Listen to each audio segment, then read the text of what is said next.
नमस्ते। अभी हम स्पीडी 69 के लिए जो जनरल साइंस है ना, उसके भौतिकी वाले हिस्सा को करने जा रहे हैं। ये किताब बहुत नई है, हाल ही में आई है। इसके थ्रू हम लोग बहुत आसानी से लगभग सारे विज्ञान के वन लाइनर्स को, जो इम्पोर्टेंट, जहाँ पे हम लोग कंफ्यूजन में रहते हैं, वो सब चीजों को हम रिवीजन आसानी से कर सकते हैं। अब देखिए ना, ये भौतिकी विज्ञान है, सिर्फ 11 पेज में ये खत्म हो गया है। ये कितना आसान होगा। द्रव तथा ऊर्जा द्रव तथा ऊर्जा और उसकी परस्पर क्रियाओं का अध्ययन कहलाता है भौतिकी विज्ञान। भौतिकी विज्ञान का पिता आइंस्टीन को कहा जाता है। E=mc² का समीकरण दिया था आइंस्टीन ने। भौतिकी शब्द का उत्पत्ति हुई है फूसिस फूसिस इसीलिए फूसिस फिजिक्स फिजिक्स करते करते फिजिक्स हो गया। ग्रीक शब्द फूसिस का अर्थ होता है प्रकृति अर्थात नेचर। वर्तमान में मापन तथा अंतरराष्ट्रीय स्तर पर मान्य पद्धति है एसआई पद्धति, स्टैंडर्ड इंटरनेशनल। एसआई पद्धति स्वीकार किया गया 1967 में। एसआई पद्धति में मूल मात्रकों की संख्या है 7। एसआई पद्धति में संपूरक मात्रकों की संख्या है 2। प्रकाश वर्ष मात्रक है दूरी का। बहुत बार ये क्वेश्चन पूछा जाता है। प्रकाश वर्ष, एक प्रकाश वर्ष बराबर होता है 9.46 गुने 10 के पावर 12 किलोमीटर या 9.46 गुने 10 के पावर 15 मीटर। दूरी मापने की सबसे बड़ी इकाई पारसेक होती है। एक पारसेक बराबर होता है 3.262 प्रकाश वर्ष। समुद्री दूरी मापने की इकाई है नॉटिकल मील। एक नॉटिकल मील बराबर 1.852 किलोमीटर होता है। जल की प्रवाह दर को मापा जाता है क्यूसेक में। ये भी क्वेश्चन पूछा जाता है। एक क्यूसेक बराबर 28.317 लीटर होता है। समतल कोण का मात्रक होता है रेडियन, स्टेरेडियन। रेखीय संवेग रेखीय वेग का मात्रक होता है मीटर प्रति सेकंड। दो वस्तुओं के बीच कोणीय दूरी को मापा जाता है सेक्सटेंट से। जड़त्व आघूर्ण का मात्रक है किलोग्राम मीटर स्क्वायर। वायुमंडल में ओजोन परत की मोटाई मापी जाती है डॉप्सन से। ये सब क्वेश्चन भी बीपीएससी पूछ चुकी है। प्रेरकत्व का मात्रक होता है हेनरी। प्रतिदीप्त घनत्व का मात्रक होता है लक्स। द्रव्यमान का मात्रक होता है किलोग्राम। एक माइक्रोन बराबर होता है 0.001 मिलीमीटर। 0.001 मिलीमीटर बराबर होता है 10 के पावर -6 मीटर के।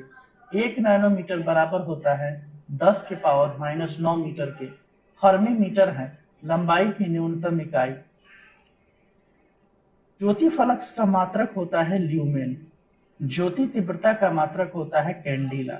एक पिकोग्राम बराबर होता है 10 के पावर -12 ग्राम का। एक फैम्टो बराबर होता है 10 के पावर -15 मीटर के। एक बैरल बराबर होता है 159 लीटर के। एक गैलन बराबर होता है 3.785 लीटर के।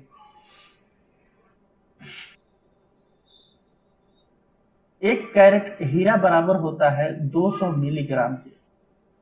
एक फायदम बराबर होता है 6 फीट के। महत्वपूर्ण मापन उपकरण। गैसों का दाब मापा जाता है मैनोमीटर से। द्रव की श्यानता का मापक है विस्कोमीटर। द्रवों के प्रवाह की गति मापक है वेंचुरीमीटर। बादलों की ऊंचाई, वेग तथा गति की दिशा की माप की जाती है नेफ्रोस्कोप से। वाहन की चाल मापा जाता है टैकोमीटर से। वाहन द्वारा तय की गई दूरी मापक यंत्र है ओडोमीटर। जो मोटरसाइकिल में आगे लगा रहता है, जिसपे बताता है कितना किलोमीटर है, वो उसी को ओडोमीटर कहते हैं। रक्तचाप मापा जाता है स्फिग्नोमैनोमीटर से। ये क्वेश्चन न जाने कितना बार पूछा होगा। समुद्र में डूबी वस्तुओं की स्थिति जानने के लिए प्रयोग किया जाता है सोनार का। सोनार का पूर्ण रूप होता है, यानी फुल फॉर्म होता है sound navigation and ranging. Any लिख दिया है, एंड होता है, एंड रेंजिंग होता है। सोनार प्रयोग किया जाता है नौ संचालकों के द्वारा। सागर की गहराई मापी जाती है फायदोमीटर से। समुद्र तल से विमानों की ऊंचाई मापी जाती है अल्टीमीटर से। सोलर रेडिएशन मापा जाता है पाई पाइर हीलियोमीटर से। पायरो हीलियोमीटर होता है, पाइरेनोमीटर से इसी को बोला जाता है।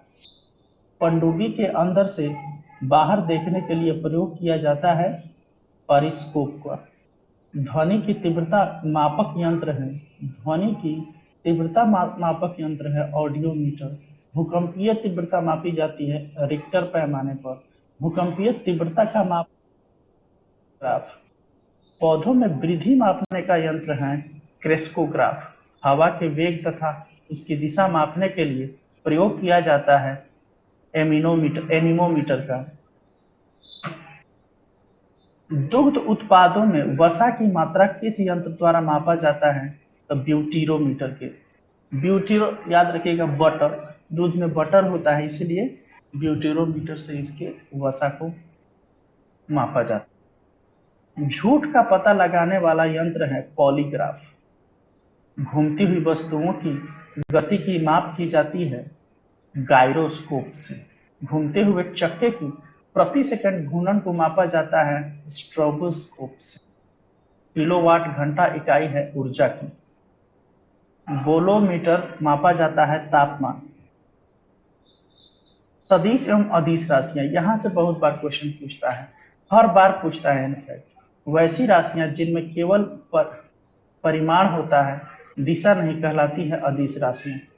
मान लीजिए कि जैसे कि दिल्ली अगर बताया जाए कि यहाँ से 1000 किलोमीटर दूर है, ये सिर्फ हम लोग परिमाण पता है बट दिशा नहीं पता है, दिल्ली उत्तर में है कि दक्षिण में है कि पूर्व में है कि पश्चिम में है, तो इसको हम लोग अदिश राशि कहते हैं। लेकिन यही कहेंगे कि दिल्ली यहाँ से पश्चिम में 1000 किलोमीटर दूर है, तो उसको हम लोग सदिश राशि कहेंगे। ये फिजिक्स का क्वेश्चन है। प्रमुख अदिश राशियां हैं द्रव्यमान, चाल, आयतन, कार्य, ऊर्जा, शक्ति, समय, दाब, ताप, आवृत्ति, घनत्व और दूरी। तो ये प्रमुख अदिश राशियां हैं, इनमें दिशा नहीं होती है। तो इतना यदि आप रट लेते हैं, याद कर लेंगे इतना, तो आप आसानी से ऑप्शन में छटैया कर सकते हैं। वैसी भौतिक राशियां जिनमें परिमाण तथा दिशा दोनों होते हैं कहलाती हैं सदिश राशियां। प्रमुख सदिश राशियां हैं वेग, आवेग, विस्थापन, बल, त्वरण, संवेग तथा भार इत्यादि। चाल, वेग एवं विस्थापन एवं त्वरण। एक निश्चित दिशा में दो वस्तुओं के बीच की लंबवत दूरी कहलाता है विस्थापन। किसी वस्तु द्वारा इकाई समय में तय की गई दूरी कहलाती है चाल। विस्थापन ये होता है ना कि मान लीजिए पॉइंट ए ये है, पॉइंट बी ये है, तो यहाँ से यहाँ के बीच में जो लंबवत दूरी होता है, जो 90 डिग्री पे जो बनता है जो डिस्टेंस, वो हमारा विस्थापन कहलाता है। तो मान लीजिए कि यहाँ से जाइएगा ऐसे ऐसे ऐसे ऐसे ऐसे ऐसे जाइएगा, तो ये डिस्टेंस नहीं, ये तय की गई दूरी कहलाती है और ये हमारा विस्थापन कहलाता है। किसी वस्तु द्वारा निश्चित दिशा में इकाई समय में तय की गई दूरी कहलाती है वेग। चाल तथा वेग का मात्रक होता है मीटर प्रति सेकंड। वेग तथा चाल की विमा होती है t-1। किसी पिंड द्वारा इकाई समय में ध्रुवांतर पर बनाया गया कोण कहलाता है कोणीय वेग। कोणीय वेग का मात्रक होता है रेडियन पर सेकंड। कोणीय वेग की विमा होती है mlt-1। ये वेग परिवर्तन की दर कहलाता है त्वरण। त्वरण का ऐसा ही मात्रक होता है मीटर प्रति सेकंड स्क्वायर। त्वरण की विमा होती है lt-2। ऋणात्मक त्वरण कहलाता है मंद। बल, आवेग, बलाघूर्ण। यदि कोई बल किसी वस्तु पर बहुत कम समय तक कार्यरत रहे, तो बल और समय के गुणनफल को उस वस्तु का कहते हैं आवेग। आवेग का मात्रक होता है न्यूटन सेकेंड। बल एक प्रकार होता है एक प्रकार का है दबाव या खिंचाव। ये बच्चा वाला एग्जाम्पल है, हालांकि बल F बराबर ma होता है, मास इंटू एक्सेलरेशन। ये हम लोग 5वां क्लास में, बच्चा वाला क्लास में पढ़ते थे, लेकिन यही पूछ देता है। अभी का जो ये होता है बल का फॉर्मूला, जो न्यूटन के दूसरे नियम से मिलता है, ma। बल का ऐसा ही मात्रक न्यूटन होता है। बल का सीजीएस मात्रक डाइन होता है।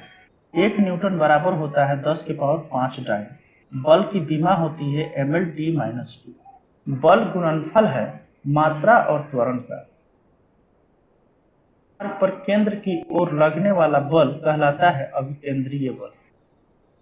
अभिकेंद्रीय बल के उदाहरण हैं पृथ्वी के परितः कृत्रिम उपग्रहों की गति। अभिकेंद्रीय बल की दिशा होती है केंद्र की ओर। पृथ्वी और यहाँ पे हमारा कोई सैटेलाइट है, तो सैटेलाइट क्या होता है कि इसके चारों तरफ यदि नाच रहा है तो वो केंद्र के ओर ही उसका फोर्स होता है, अभिकेंद्रीय बल उसमें लगता है। वृत्तीय मार्ग पर केंद्रों से बाहर लगने वाला बल कहलाता है, वृत्तीय मार्ग पर केंद्र से बाहर लगने वाला बल अपकेंद्रीय बल कहलाता है। इसी बल के कारण जो है, जब हम लोग सर्फ से यदि कपड़ा धोते हैं या फिर वॉशिंग मशीन में, वो क्या होता है, मैल बाहर आता है। कपड़ा सुखाने तथा दूध से मक्खन निकालने वाली मशीन कार्य करता है अपकेंद्रीय बल के सिद्धांत पर। सर्कस में मौत का कुआं खेल का उदाहरण है अपकेंद्रीय बल का। बल द्वारा किसी वस्तु को एक अक्ष के परितः घुमाने की क्रिया कहलाता है बलाघूर्ण। बल आघूर्ण है एक सदिश राशि। बल आघूर्ण का मात्रक होता है न्यूटन मीटर। बल आघूर्ण की विमा होती है mL/t-2। जड़त्व आघूर्ण एवं कोणीय त्वरण का गुणनफल होता है बल आघूर्ण या टॉर्क। सरल मशीन क्या होता है, यानी कि सिंपल मशीन क्या होता है?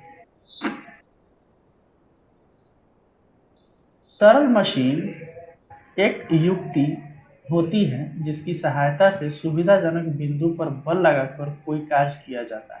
सरल मशीन कार्य करती है बल आघूर्ण के सिद्धांत पर।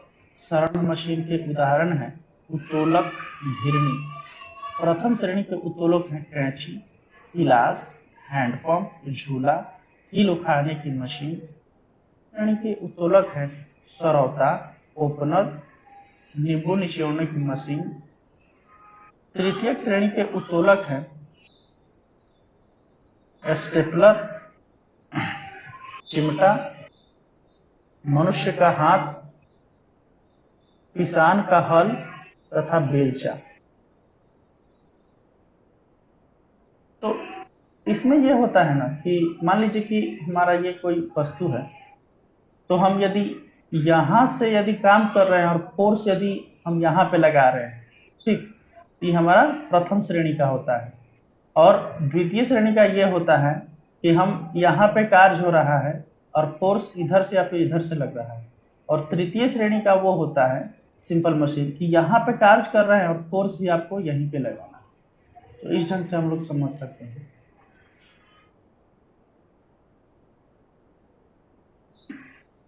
उत्तोलक द्वारा उठाए गए भार तथा भार को उठाने के लिए लगाए गए आयास बल के अनुपात को कहते हैं उत्तोलक का यांत्रिक लाभ। प्रक्षेप्य की गति। जब किसी पिंड की क्षैतिज गति से कोण बनाते हुए ऊर्ध्वाधर तल में प्रक्षेपित किया जाता है तो पिंड का यह गति कहलाता है प्रक्षेप्य की गति। प्रक्षेप्य गति के उदाहरण हैं धनुष से छूटा हुआ बाण, तोप से छूटा हुआ गोला। मान लीजिए कि यहाँ से गोला हम निकाल रहे हैं और ये क्या हुआ, डायरेक्ट एकदम सीधे थोड़े जाता है, ये इस दिशा में ना होकर ये ग्रेविटेशनल फोर्स के कारण ऐसे होता है। तो इस टाइप का जो भी मोशन होता है, उसको ट्रेजेक्टरी बोलते हैं या फिर प्राक्षेप्य की गति बोलते हैं। सिंपल है। प्राक्षेप्य का पथ होता है परवलय का। प्रक्षेप को अधिकतम दूरी तक फेंकने के लिए प्रक्षेपित किया जाना चाहिए 45 डिग्री कोण से। प्रक्षेप की ऊंचाई अधिकतम होगी जब प्रक्षेप का कोण 90 डिग्री होगा। जब हम लोग फील्ड में या फिर गेंद फेंकते हैं तो देखते हैं कि कौन सबसे ऊपर फेंकता है। तो जब फेंकने वाला जो कोई व्यक्ति होता है वो सबसे यदि अपने हाथ के ऊपर के दिशा में फेंकेगा तो ये मैक्सिमम ऊंचाई को गेन करेगा। लेकिन यही व्यक्ति अगर सोचेगा कि हम सबसे यदि दूर फेंकना चाहते हैं तो ये क्या होगा, ये 90 डिग्री पर होता है और ये हमारा 45 डिग्री पर होता है दूर फेंकने के लिए। I hope you understand.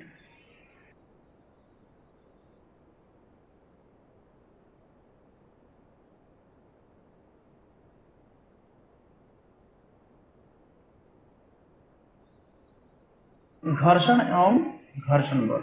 घर्षण एवं घर्षण बल वह बल जो वस्तुओं के संपर्क तल पर कार्य करता है तथा सापेक्ष गति का विरोध करता है, घर्षण बल कहलाता है।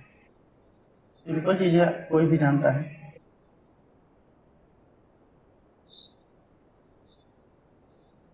मशीनों में घर्षण कम करने के लिए प्रयोग किया जाता है स्नेहक ग्रेफाइट का। जो ग्रीस होता है ना, ग्रीस समझ लीजिए, उसी को स्नेहक कहते हैं। किसी सरकती वस्तु पर लगने वाला घर्षण बल कहलाता है सर्पी घर्षण बल। किसी लुढ़कती हुई वस्तु और सतह के बीच लगने वाला घर्षण बल कहलाता है घर्षण बल। किसी वस्तु को किसी सतह पर खिसकाने पर जो घर्षण बल गति का विरोध करता है उसे स्थैतिक घर्षण बल कहा जाता है। किस घर्षण बल का मान सबसे अधिक होता है तो स्थैतिक घर्षण बल, ये चलने ही नहीं देता, इसलिए इसका मान सबसे अधिक होता है। लोटनी घर्षण बल का मान होता है सबसे कम। अंतरिक्ष से गिरता हुआ पिंड पृथ्वी के वायुमंडल में प्रवेश करने पर जल उठता है वायु के घर्षण के कारण। ब्लैक बोर्ड तथा कागज पर लिखना संभव है घर्षण के द्वारा। जब तक घर्षण नहीं होगा हम लोग नहीं लिख सकते हैं। वाहनों में स्नेहक तेल का प्रयोग किए जाते हैं घर्षण को कम कर। न्यूटन के गति नियम एवं जड़त्व। प्रिंसिपिया पुस्तक को किसने लिखा था? न्यूटन। क्या मतलब प्रिंसिपल्स थे इसमें इनके, तो प्रिंसिपिया नाम दिया। गति के नियमों के प्रतिपादक है न्यूटन। न्यूटन के प्रथम गति के नियम के अनुसार कोई गतिमान या स्थिर वस्तु अपनी गति या स्थिर अवस्था को तब तक बनाए रखती है जब तक उस पर कोई बाह्य बल न लगाया जाए। न्यूटन का प्रथम गति कहता है गैलीलियो का जड़त्व कहलाता है गैलीलियो का जड़त्व का नियम। प्रथम गति का नियम कहलाता है गैलीलियो या जड़त्व का नियम। जड़त्व के नियम की खोज गैलीलियो ने की। बस के अचानक चलने पर यात्री पीछे की ओर गिरता है विराम के जड़त्व के कारण। बस के अचानक रुकने पर यात्री आगे की ओर झुकता है गति के जड़त्व के कारण। डंडे से प्रहार करने पर कोट की धूल झड़ जाती है विराम के जड़त्व के कारण। वस्तु के जड़त्व मापने की इकाई द्रव्यमान है। बल की परिभाषा प्राप्त होती है प्रथम गति नियम से। बल की परिभाषा प्राप्त होती है प्रथम गति नियम से। अच्छा, इसको देखना पड़ेगा। न्यूटन के द्वितीय गति के नियम के अनुसार किसी वस्तु के संवेग में परिवर्तन की दर वस्तु पर लगे बल के अनुक्रमणानुपाती होती है। बल का व्यंजक प्राप्त होता है न्यूटन के द्वितीय गति के नियम से। बल का व्यंजक मतलब बल का जो फॉर्मूला होता है ना, ये हमको सेकेंड रूल ऑफ न्यूटन से मिलता है। अच्छा, परिभाषा तो इसी से मिल जाता है, पहले गति के नियम से लेके व्यंजक जो है दूसरे गति के नियम से। न्यूटन के तृतीय गति के नियम के अनुसार प्रत्येक क्रिया के उसके बराबर तथा विपरीत दिशा में प्रतिक्रिया होती है। पत्थर को ठोकर मारने से व्यक्ति को चोट लगती है, यह प्रतिक्रिया बल के कारण। गति का प्रथम समीकरण है ut plus at, v is equal to u plus at। गति का द्वितीयक समीकरण है s is equal to ut plus half at square. गति का द्वितीय समीकरण संबंध प्रदान करता है वस्तु के स्थिति समय के बीच संवेग एवं भार।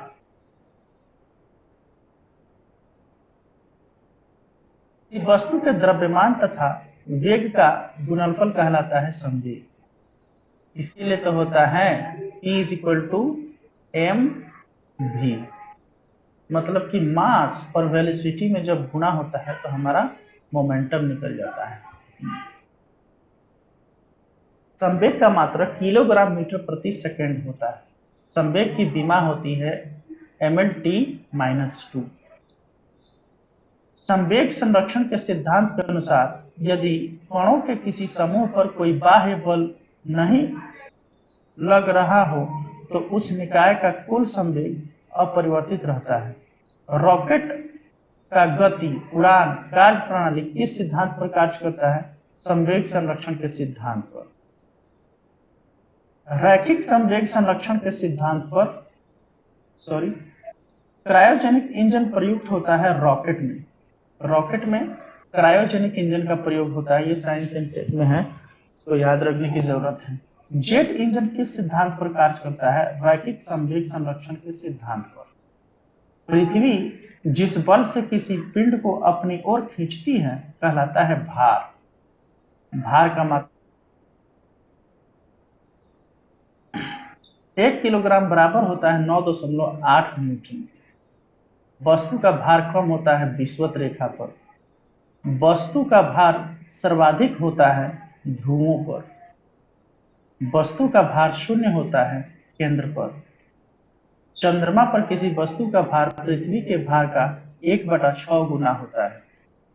किसी वस्तु का भार पृथ्वी पर 100 न्यूटन है तो इसका 1/6 100 न्यूटन होगा उसका भार चंद्रमा पर। पानी पर तैरती हुई वस्तु आभासी भार होता है 0। पानी पर तैरती हुई वस्तु का आभासी भार होता है 0। चंद्रमा का द्रव्यमान पृथ्वी के द्रव्यमान का 1/81 भाग। ये VVI है, VVVI है, क्योंकि मान लीजिए कि अभी चंद्रमा से संबंधित चंद्रयान 3 हुआ तो उससे संबंधित जितने भी क्वेश्चंस हैं वो सबको देखना होगा। कार्य एवं ऊर्जा। किसी वस्तु पर बल लगाकर उसे बल की दिशा में विस्थापित करना कहलाता है कार्य। कार्य बराबर होता है बल गुने विस्थापन। कार्य में होता है केवल परिमाण, दिशा नहीं। जब दिशा नहीं है इसका मतलब क्या है? ये अदिश राशि होगा। ठीक, अदिश, तो ये होगा हमारा केवल स्केलर क्वांटिटी, वेक्टर क्वांटिटी नहीं होगा ये। अच्छा, कार्य होता है एक अदिश राशि। कार्य का एसआई मात्रक होता है जूल। कार्य का सीजीएस मात्रक होता है अर्ग। 1 जूल बराबर होता है 10⁻7 अर्ग का। किसी वस्तु पर किया गया कार्य निर्भर नहीं करता है वस्तु के द्रव्यमान पर। कहने का मतलब है कि उसका द्रव्यमान, जब इसका जो फॉर्मूला है उसके द्रव्यमान से संबंधित नहीं है। एक पिंड द्वारा किया गया कार्य निर्भर नहीं करता है वस्तु के प्रारंभिक वेग पर। एक वस्तु पर बल लगाने के बावजूद भी किया गया कार्य शून्य होगा यदि उसका विस्थापन शून्य होगा। क्यों? क्योंकि विस्थापन से गुणा करने के बाद ही फोर्स इंटू जब एक्सेलरेशन होता है तभी हम लोगों को क्या मिलता है?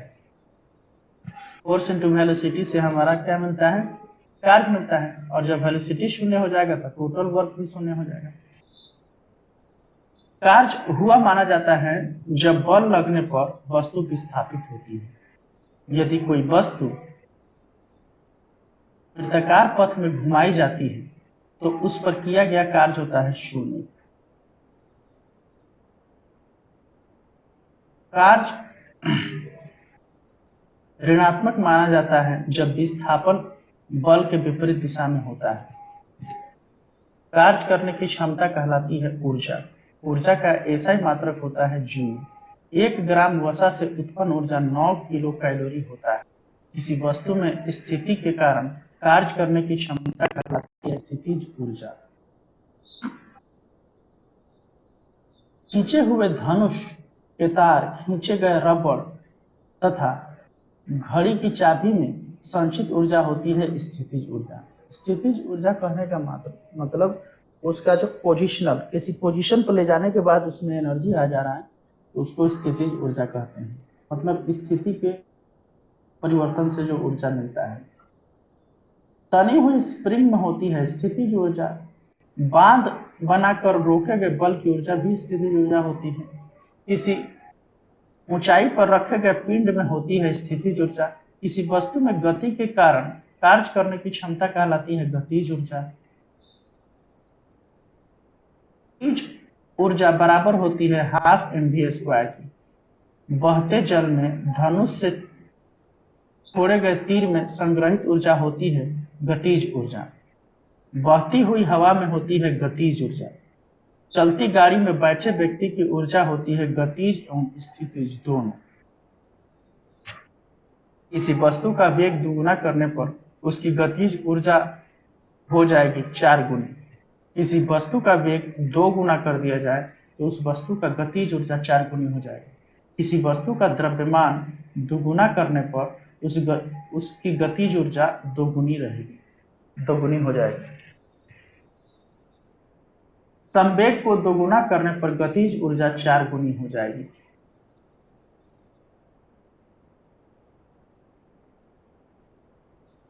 स्थितिज और गतिज ऊर्जाओं का योग कहलाता है यांत्रिक ऊर्जा। ऊर्जा संरक्षण के नियम के अनुसार ऊर्जा को न तो उत्पन्न किया जा सकता है और न ही नष्ट किया जा सकता है। लेंस का नियम परिमाण है ऊर्जा संरक्षण के नियम का। शक्ति, कार्य करने की दर शक्ति कहलाती है। शक्ति का ऐसा ही मात्रक वाट होता है। 1 वाट बराबर होता है जूल प्रति सेकंड के। 1 जूल प्रति सेकंड के। 1 किलोवाट घंटा बराबर होता है 3.6 गुने 10 के पावर 6 जूल। विद्युत ऊर्जा संयंत्रों की क्षमता प्रदर्शित की जाती है मेगावाट में। 1 मेगावाट बराबर होता है 1000 किलोवाट की।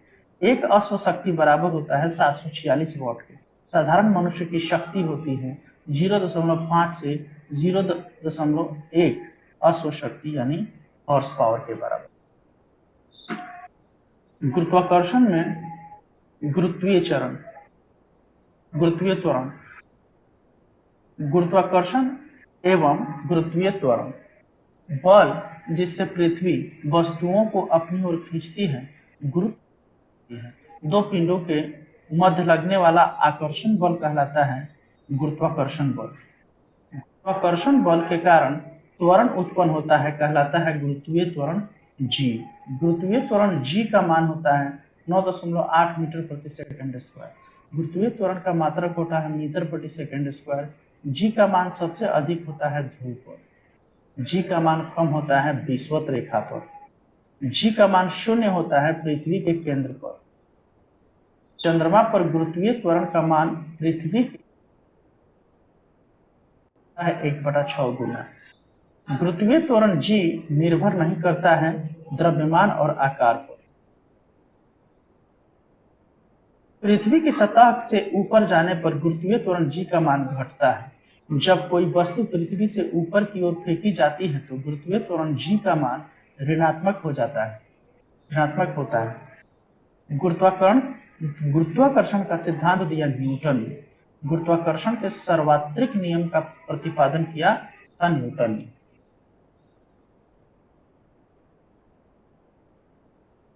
गुरुत्वाकर्षण नियतांक g है यानी कैपिटल G, अदिश राशि होता है ये। गुरुत्वाकर्षण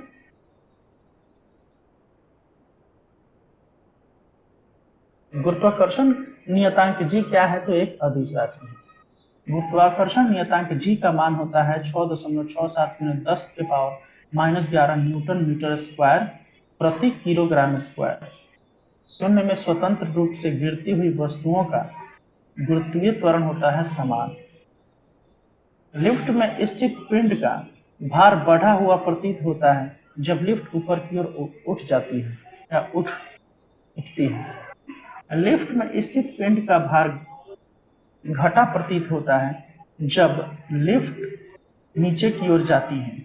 नीचे आते समय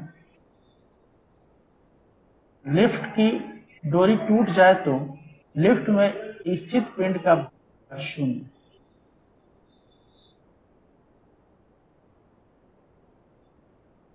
जब पिंड एक समान वेग से ऊपर या नीचे जाता है तो इस दिशा में भार में कोई परिवर्तन नहीं आता है। शून्य गुरुत्वाकर्षण कहलाता है भारहीनता। मुक्त या स्वतंत्र रूप से गिर रही वस्तु का भार होता है शून्य। जब कोई वस्तु ऊपर से गिराई जाती है तो उसका भार अपरिवर्तित रहता है। हवा में लोहे और लकड़ी की समान भार की गेंद को समान ऊंचाई से गिराने पर लोहा की गेंद पहले नीचे गिरेगा लकड़ी के बाद में, क्योंकि ये हवा में है। वहीं यदि निर्वात में होता तो दोनों एक समान नीचे गिरता। हवा की अनुपस्थिति में लोहे और लकड़ी की समान भार की गेंद को समान ऊंचाई से गिराने पर वे एक समान पृथ्वी पर पहुंचेंगे। कृत्रिम उपग्रह एवं पलायन वेग। ग्रहों के चारों ओर परिक्रमण करने वाले आकाशीय पिंड कहलाते हैं उपग्रह। ग्रहों के गति संबंधित नियम का प्रतिपादन किया था केपलर ने। भू स्थिर तुल्यकाली उपग्रह स्थित होते हैं पृथ्वी तल से 36,000 किलोमीटर की ऊंचाई पर। भू स्थिर उपग्रह पृथ्वी की परिक्रमा करता है पश्चिम से पूरब की ओर।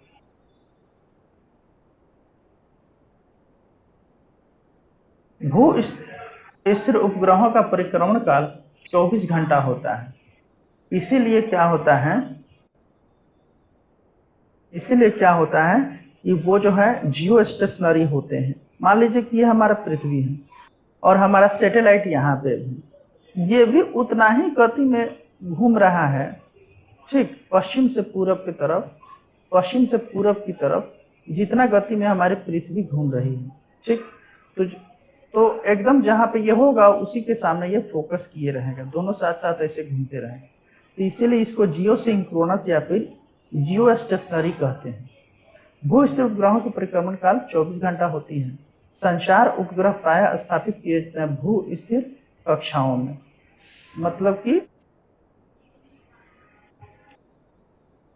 भू स्थिर कक्षा लोअर अर्थ ऑर्बिट होता है उसी में। कृत्रिम उपग्रह के अंदर प्रत्येक वस्तु का भार शून्य होता है। उपग्रहों की चाल निर्भर नहीं करती है उसके द्रव्यमान पर। कृत्रिम उपग्रह में विद्युत ऊर्जा का स्रोत होता है सौर सेलें।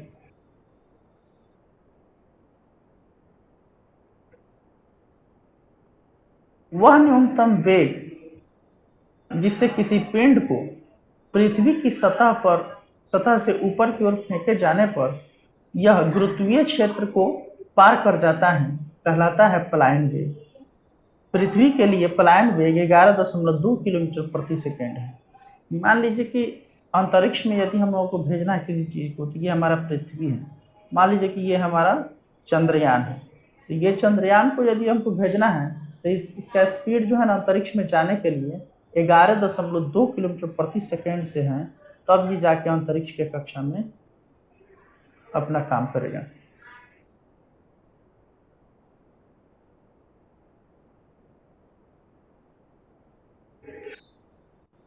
सूर्य के लिए पलायन वेग होता है 42 किलोमीटर प्रति सेकेंड।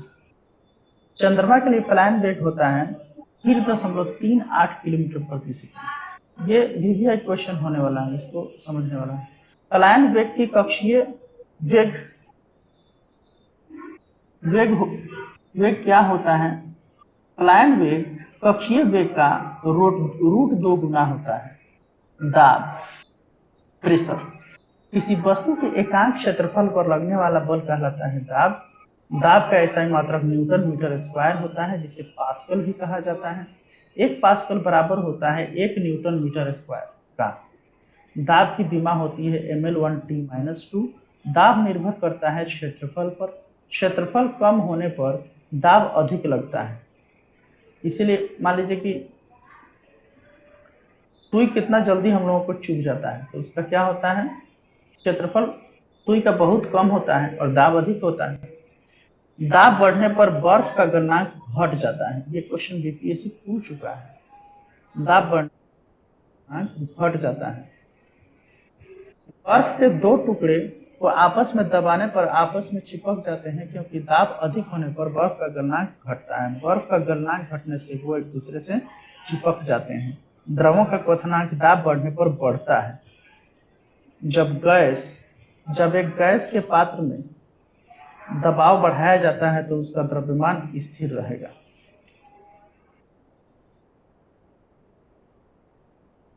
वायुमंडलीय दाब।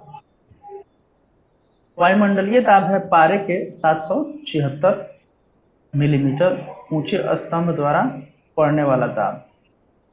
समुद्र तल पर औसत वायु दाब होता है 76 सेंटीमीटर से 760 मिलीमीटर। वायुमंडलीय दाब मापा जाता है बैरोमीटर से। वायुमंडलीय दाब की इकाई होती है बार। 1 बार यानी बैरोमीटर बराबर 10⁵ न्यूटन मीटर स्क्वायर। पृथ्वी की सतह से ऊपर जाने पर वायुमंडलीय दाब कम हो जाता है। साबुन के बुलबुले के अंदर दाब वायुमंडलीय दाब से अधिक होता है।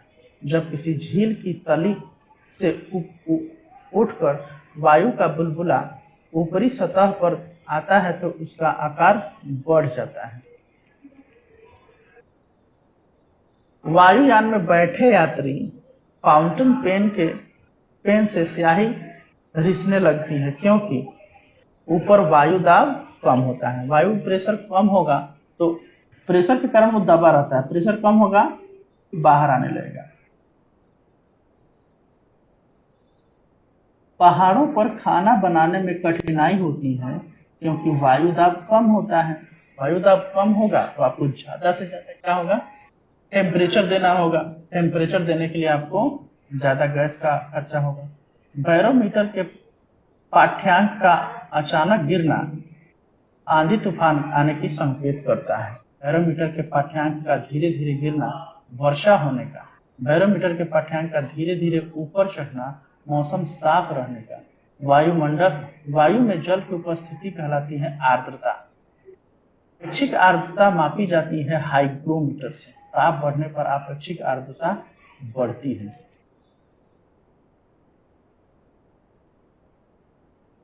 उत्प्लावन बल एवं उत्प्लावकता। द्रव का यह गुण जिसके कारण वस्तुओं पर ऊपर की ओर एक बल लगाया जाता है, उसे उत्प्लावन बल कहते हैं।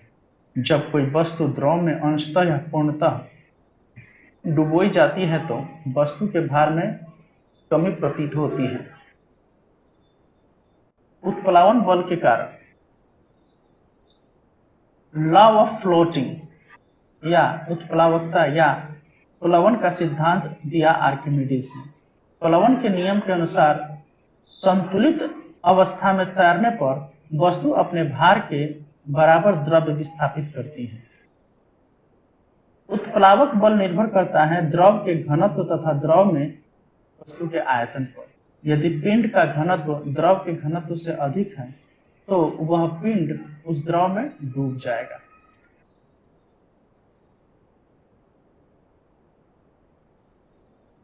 इस पदार्थ के इकाई आयतन में निहित द्रव्यमान कहलाता है घनत्व। घनत्व बराबर होता है द्रव्यमान बटा आयतन। घनत्व का एसआई मात्रक किलोग्राम मीटर प्रति सेकंड क्यूब होता है।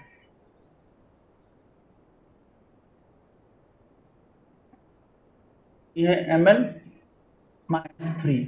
आपेक्षिक घनत्व मापा जाता है हाइड्रोमीटर से। दूध की शुद्धता मापी जाती है लैक्टोमीटर से।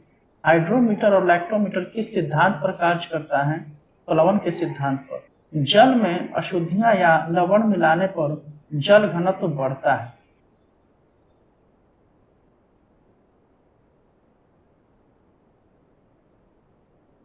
समुद्री जल में तैरना आसान होता है क्योंकि समुद्री जल का घनत्व अधिक होता है। हीरा का आपेक्षिक घनत्व तथा अपवर्तनांक होता है क्रमशः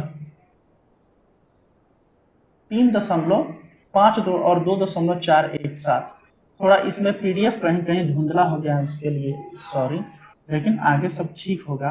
बेसिकली ये है ना कि यदि ये बुक आपके पास है तो आप उस बुक को निकाल सकते हैं और जो हम बोल रहे हैं उसको आप एक मतलब देख कर आप मतलब मेरे यहाँ से सुन सकते हैं और आप अपने बुक में देख सकते हैं। जब बर्फ शुद्ध जल में तैरती है तो उसका कितना भाग पानी के ऊपर होता है? शुद्ध जल में जब तैरता है बर्फ तो उसका 1/10 भाग पानी के ऊपर होता है। पानी से भरे गए गिलास में बर्फ का टुकड़ा तैर रहा है। टुकड़े के पूरा पिघल जाने पर पानी का तल अपरिवर्तित रहेगा। नमक के घोल में अंडा तैरता है, घोल का घनत्व अंडे के घनत्व से अधिक होता है। दूध में क्रीम बढ़ जाता है। दूध से क्रीम निकालने पर उसका घनत्व बढ़ जाता है। ये याद रखिएगा, बहुत बार कंफ्यूजन में रहते हैं लोग कि जब उसमें से क्रीम निकाल लेंगे तो घनत्व तो कम होना चाहिए, नहीं, लेकिन घनत्व यहाँ पे बढ़ जाता है उसका। जल का घनत्व अधिकतम तथा आयतन न्यूनतम होता है -4 डिग्री सेल्सियस पर। तो किसी वस्तु की मात्रा बदलने पर अपरिवर्तित रहता है क्या? तो उसका घनत्व। लोहे का एक गोला पारे पर तैरता है किंतु पानी में डूब जाता है क्योंकि लोहे का आपेक्षिक घनत्व पारे से कम होता है किंतु पानी से अधिक होता है। बादल वायुमंडल में तैरते हैं क्योंकि वायु की तुलना में बादलों का घनत्व कम होता है। पिघलने पर बर्फ का आयतन घटता है। जमने पर बर्फ का घनत्व घटता है। जमने पर पानी का आयतन बढ़ता है। ठंडे देशों में पानी की पाइपें फट जाती हैं क्योंकि जमने पर पानी का आयतन बढ़ता है। हवा का वाष्प घनत्व होता है 14.4।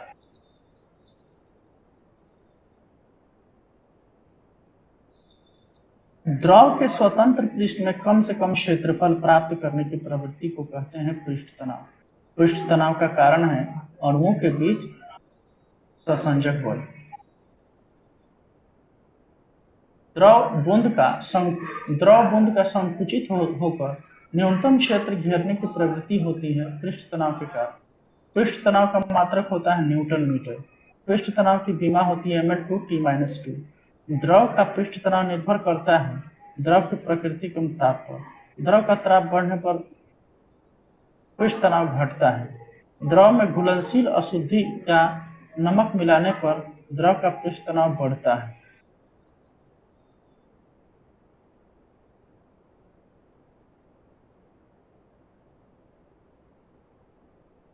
अपमार्जक या साबुन डिटर्जेंट मिलाने से जल का पृष्ठ तनाव कम हो जाता है। वर्षा की बूंद गोलाकार होती है पृष्ठीय तनाव के कारण। लोहे की सुई पानी की सतह पर किस कारण से तैरती है? पृष्ठीय तनाव के कारण। पानी से निकालने पर शेविंग ब्रश के बाल आपस में चिपक जाते हैं पृष्ठ तनाव के कारण। गड्ढे में भरे पानी मिट्टी का तेल छिड़कने पर मच्छर मर जाते हैं। पृष्ठ तनाव कम होने से उनके लार्वा जल में डूबकर मर जाते हैं। बेसिकली जो उनके अंडे होते हैं वो पानी के पृष्ठीय तनाव पर तैरते होते हैं, लेकिन जब उसमें हम लोग मिट्टी तेल छींटते हैं तो उसका पृष्ठ तनाव कम हो जाता है और वो डूबकर सारे मर जाते हैं। पृथ्वी में लहरों को शांत करने के लिए तेल क्यों गिराया जाता है? पृष्ठ तनाव को कम करने के लिए। सॉरी, हम गलती बोले थे। समुद्र में लहरों को शांत करने के लिए तेल क्यों गिराया जाता है? तो पृष्ठ तनाव को कम करने के लिए। तेल जल के पृष्ठ पर फैल जाता है क्योंकि तेल का पृष्ठ तनाव जल से कम होता है। ससंजक एवं असंजक बल, यहां से क्वेश्चन आता है ना तो बहुत कंफ्यूजन होता है कि ससंजक और असंजक क्या होता है। तो इसको भी समझने वाला चीज है। कम से कम इतना अगर देख लीजिएगा तो अच्छा रहेगा। एक ही पदार्थ के अणुओं के मध्य लगने वाला आकर्षण बल होता है ससंजक बल। एक ही पदार्थ के अणुओं के बीच लगने वाला बल होता है ससंजक बल। दो भिन्न पदार्थों के अणुओं के मध्य लगने वाला आकर्षण बल होता है आसंजक बल। दो भिन्न पदार्थों के अणुओं के बीच लगने वाला बल आसंजक बल होता है। द्रव में पृष्ठ तनाव होता है द्रव के अणुओं के बीच ससंजक बल के कारण। जल किसी वस्तु को भिगोता है आसंजक बल के कारण। ब्लैक बोर्ड पर चौक से लिखने पर अक्षर उभर कर आते हैं आसंजक बल के कारण। जब कोई नाव नदी से सागर में घुसता है तो वह कुछ ऊपर की ओर उठ जाता है। इसका कारण क्या होता है? इसका कारण यह होता है घनत्व में परिवर्तन। केशिकत्व क्या होता है? यहां से भी बीपीएससी क्वेश्चन पूछ चुका है। खोखली नली किसी जिसकी त्रिज्या बहुत कम तथा एक समान होती है कहलाती है केश नली। केश नली में द्रव के ऊपर चढ़ने या नीचे दबने की घटना कहलाती है केशिकत्व। लैंप की बत्ती में तेल ऊपर चढ़ता है केशिकत्व के कारण। जो दिया हम लोग जलाते हैं तो केशिकत्व के कारण ही, क्योंकि चारों तरफ उसका क्या एक पृष्ठ तनाव बन जाता है और नीचे से वो एक वैक्यूम क्रिएट हो जाता है और ऊपर की ओर तेल जाने लगता है।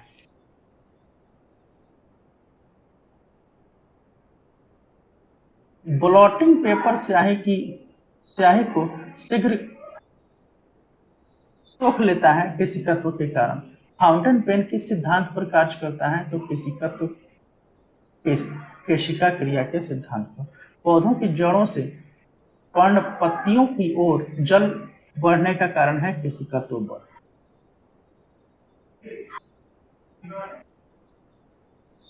श्यानता क्या होता है? विस्कोसिटी इसको बोलते हैं। द्रव का वह गुण जिसके कारण वह अपनी विभिन्न परतों में होने वाली अपेक्षिक गति का विरोध करता है कहलाता है श्यानता। श्यानता का गुण है केवल द्रवों तथा गैसों का। द्रवों की तुलना में गैसों की श्यानता कम होती है। एक आदर्श तरल की श्यानता होती है 0। ताप बढ़ने पर द्रव की श्यानता घटती है, ताप बढ़ने पर गैस की श्यानता बढ़ती है। गैस की श्यानता याद रखिएगा बढ़ जाती है और द्रव की श्यानता घट जाती है। श्यानता का एसआई इकाई होता है क्वाइस। श्यानता गुणांक की बीमा होता है ml-1 किसी तरल की श्यानता का मापन किया जाता है विस्कोमीटर से। जल से भरी बाल्टी को हिलाकर छोड़ देने पर कुछ समय पश्चात जल अपने आप स्थिर हो जाता है श्यानता के कारण। प्रत्यास्थता क्या होता है? इलास्टिसिटी। जब किसी पिंड पर बाहरी बल लगाया जाता है तो उसका आकार और आकृति दोनों ही बदल जाता है। जैसे ही बल हटाया जाता है वह अपने पूर्ववत स्थिति में आने का प्रयास करता है। पिंड का यह गुण प्रत्यास्थता कहलाता है। एकांक क्षेत्रफल पर लगने वाला बल कहलाता है प्रतिबल। प्रतिबल का मात्रक होता है न्यूटन प्रति मीटर स्क्वायर या पास्कल। प्रतिबल के परिमाण स्वरूप वस्तु के आकार में जो परिवर्तन होता है उसी को हम लोग विकृति कहते हैं। प्रतिबल और विकृति का अनुपात कहलाता है यंग प्रत्यास्थता गुणांक। प्रत्यास्थता गुणांक का एसआई मात्रक होता है न्यूटन प्रति मीटर स्क्वायर या पास्कल। सर्वाधिक प्रत्यास्थता वाला पदार्थ है क्वार्ज। हुक के नियमानुसार प्रत्यास्थता की सीमा में उत्पन्न विकृति उस पर लगाए गए प्रतिबल के अनुक्रमानुपाती होती है। कहने का मतलब उस पर जितना फोर्स लगाइएगा उसमें उतना प्रत्यास्थता आता है। हुक का नियम है प्रतिबल बटा विकृति बराबर ई माने इलास्टिसिटी। कमानीदार तुला किसके सिद्धांत पर कार्य करता है? तो हुक के नियम पर कार्य करता है कमानीदार तुला।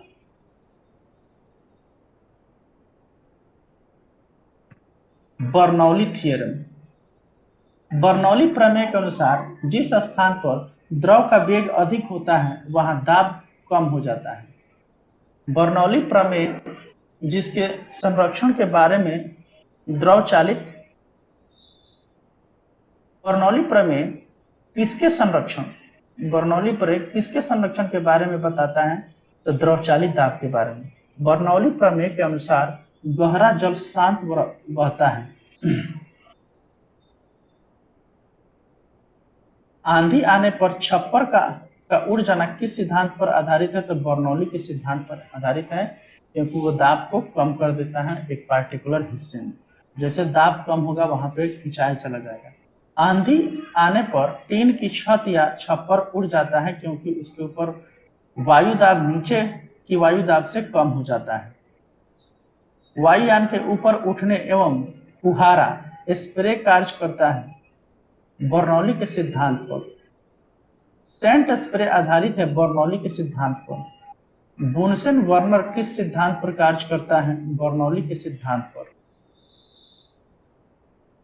बुनसेन वर्नर किस सिद्धांत पर कार्य करता है? तो बर्नौली के सिद्धांत पर। द्रव के प्रवाह की दर को मापा जाता है वेंचुरी मीटर से। द्रव चालित ब्रेक, हाइड्रोलिक ब्रेक जो आजकल जेसीबी और जो बहुत हर चीज में लोग आ रहा है, कार्य करता है पास्कल के सिद्धांत पर।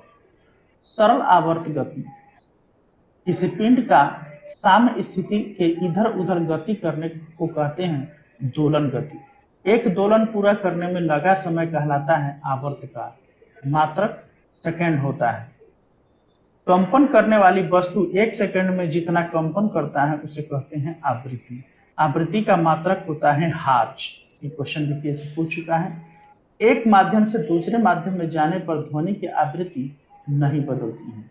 इसको वीवीआई मार्क कीजिए। कारण यह है कि इसमें बहुत कंफ्यूजन होता है कि एक माध्यम से दूसरे माध्यम पर जाने पर आवृत्ति बदलती है कि नहीं बदलती है, और क्या बदलती है।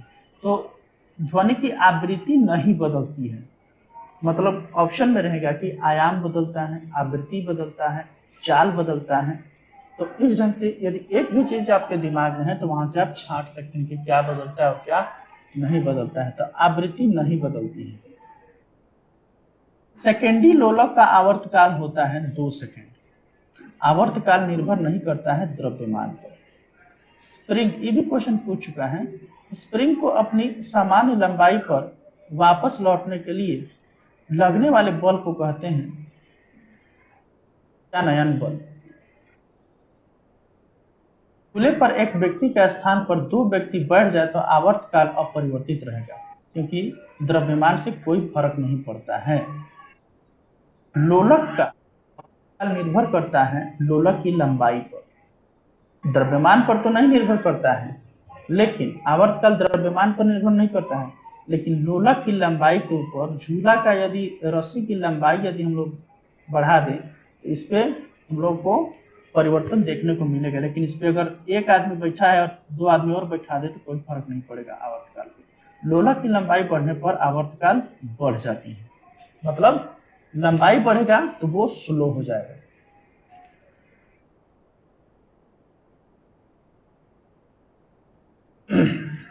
कोई लड़की झूला झूलते खड़ी हो जाए तो उसका आवर्तकाल घट जाएगा। किसी पेंडुलम की लंबाई दोगुनी कर देने पर उसका आवर्तकाल रूट दुगुनी बढ़ जाएगी। जब लोलक की लंबाई चौगुनी कर दी जाती है तो उसका आवर्तकाल हो जाएगी दोगुनी। किसी लोलक घड़ी को पृथ्वी तल से ऊपर या नीचे ले जाया जाए तो घड़ी का आवर्तकाल बढ़ जाएगा। लोलक घड़ियां गर्मियों में सुस्त हो जाती हैं क्योंकि लोलक की लंबाई बढ़ जाती है। अनुप्रस्थ तथा अनुदैर्घ्य यांत्रिक तरंगें होती हैं। अनुप्रस्थ तथा अनुदैर्घ्य यांत्रिक तरंगें होती हैं। अनुप्रस्थ जो है ये लाइट में होता है, अनुदैर्घ्य जो है साउंड वगैरह में, साउंड में होता है। जल तरंगें होती है अनुप्रस्थ तरंगें। जल में भी जो है अनुप्रस्थ तरंग होता है। 2 उत्तरोत्तर श्रृंग अथवा 2 उत्तरोत्तर गर्तों के बीच की दूरी तरंग दैर्घ्य कहलाती है। तरंग दैर्घ्य का ऐसा ही मात्रक मीटर या एंगस्ट्रॉम होता है। 1 एंगस्ट्रॉम बराबर होता है 10 के पावर -10 मीटर। ध्वनि ध्वनि का अध्ययन कहलाता है एकॉस्टिक। ध्वनि का वेग सर्वाधिक होता है ठोस में, ध्वनि का वेग न्यूनतम होता है गैस में, ध्वनि का गमन नहीं कर सकती है निर्वात में। विभिन्न माध्यमों में ध्वनि की चाल का क्रम ठोस में, तब द्रव में, तब गैस में, सबसे अधिक ठोस में और सबसे कम गैस में। ध्वनि की चाल सबसे अधिक ठोस में होता है। एल्यूमीनियम में 120 मीटर प्रति सेकंड के हिसाब से ध्वनि गति करती है, 120। इस गैस में ध्वनि की चाल सबसे अधिक होती है तो हाइड्रोजन 1284 मीटर प्रति सेकंड। ध्वनि की चाल किस पर निर्भर करती है? माध्यम की प्रत्यास्थता तथा घनत्व पर। हवा में ध्वनि का वेग होता है 332 मीटर प्रति सेकंड। जल में ध्वनि का वेग होता है 1483 मीटर प्रति सेकंड। लोहा तथा स्टील में ध्वनि का वेग होता है 5130 मीटर प्रति सेकंड। डॉपलर प्रभाव संबंधित है ध्वनि से। डॉपलर प्रभाव के अनुसार जब किसी ध्वनि स्रोत और श्रोता के बीच आपेक्षिक गति होती है तो श्रोता को ध्वनि स्रोत की वास्तविक आवृत्ति बदलती हुई प्रतीत होती है। पास आती हुई रेलगाड़ी की सीटी की आवृत्ति बढ़ जाती है डॉपलर प्रभाव के कारण। डॉपलर प्रभाव का उपयोग किया जाता है आकाशीय पिंडों के वेग ज्ञात करने में। किसी माध्यम में वस्तु की चाल एवं ध्वनि का चाल का अनुपात कहलाता है मैक संख्या। कहने का मतलब है कि किसी माध्यम में वस्तु की चाल एवं ध्वनि की चाल का जो अनुपात होता है उसी को मैक कहते हैं, और मैक से जो है हवाई जहाज की गति को मापा जाता है। पाराध्वनिक चाल यानी सुपरसोनिक स्पीड क्या होता है? एक से अधिक मैक का जो स्पीड होता है उसको पाराध्वनिक या फिर सुपरसोनिक स्पीड कहते हैं। अति पाराध्वनिक चाल हाइपरसोनिक स्पीड 5 से अधिक मैक के से अधिक होने पर उसको कहा जाता है। ध्वनि की तीव्रता मापने के लिए प्रयोग किया जाता है ऑडियोमीटर। पानी के अंदर ध्वनि सुनने वाला यंत्र कहलाता है हाइड्रोफोन। ताप बढ़ने पर ध्वनि की चाल बढ़ जाती है। वायु में 1 डिग्री सेल्सियस ताप बढ़ने पर ध्वनि की चाल कितना बढ़ जाता है? 0.61 मीटर प्रति सेकंड। दाब का ध्वनि की चाल पर कोई प्रभाव नहीं पड़ता।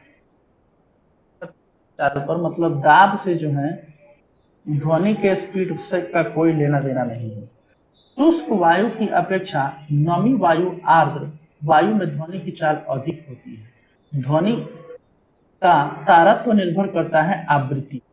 तारत्व निर्भर करता है आवृत्ति पर, ये याद रखने वाला चीज है। तारत्व आवृत्ति पर निर्भर करता है।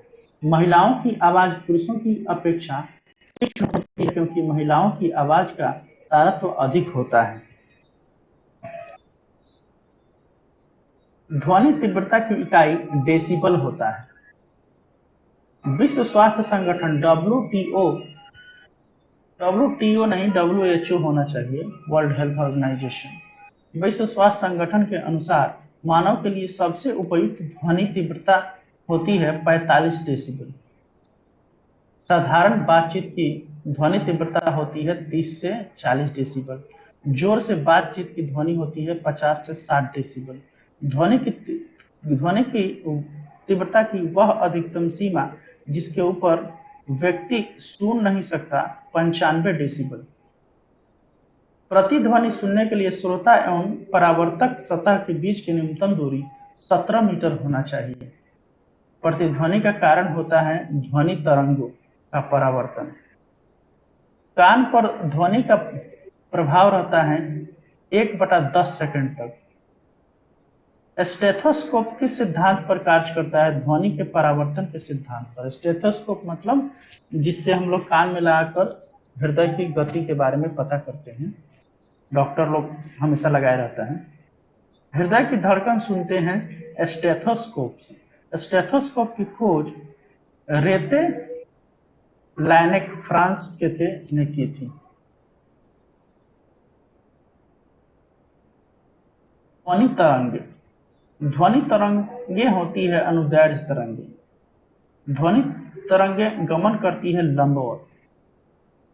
20 हर्ट्ज से नीचे की आवृत्ति वाली ध्वनि तरंगे अवश्रव्य तरंगे कहलाती हैं। 20 से 20,000 तक के बीच की आवृत्ति वाली ध्वनि तरंगे श्रव्य तरंगे कहलाती हैं। और 20,000 से ऊपर की आवृत्ति वाली ध्वनि तरंगे कहलाती हैं पराश्रव्य ध्वनि, मतलब इसको नहीं सुना जा सकता है। सोनार तकनीक में उपयोग होता है पराश्रव्य तरंगों का।